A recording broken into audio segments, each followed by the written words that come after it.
तर विनिता सूर्यवंशी, तुमचं असं म्हणणं आहे की गेल्या वेळेला या मंगेश तरवदेनी तुम्हाला पैसे दिले म्हणून तुम्ही खोटी साक्ष दिली?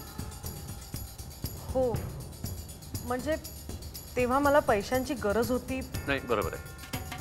पैशांची गरज सगळ्यांना असते आणि पैशांची गरज कधीच संपत नाही.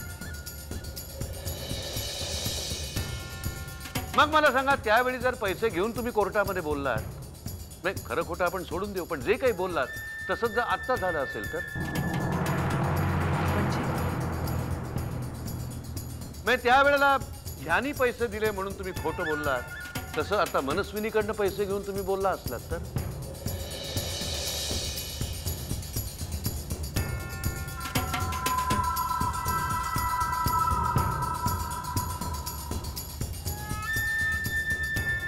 नाही, पण मी असं का करेन?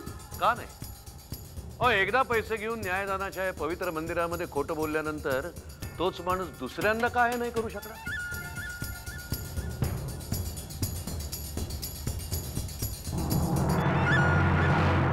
बोला ना, उत्तर द्या.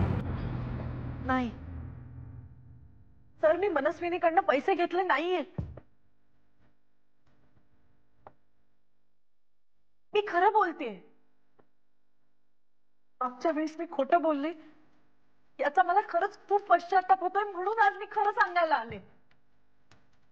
युअर ऑनर, यांनी इथे खोटं बोलून न्यायालयाचा अपमान केलेला आहे, इथला कायदा तोडलेला आहे. या असं खोटं बोलणाऱ्या स्त्रीवर कसा काय विश्वास ठेवतो?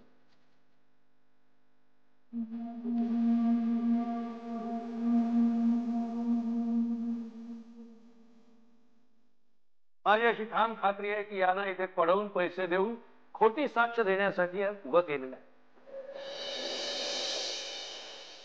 मुद्दाम कोर्टाची दिशाभूल करण्यासाठी रचलेला हा कट आहे.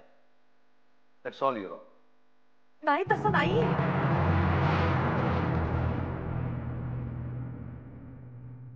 तुम्ही जाऊ शकता. सर, मी खरं सांगते, प्लीज माझं ऐका. Madam please.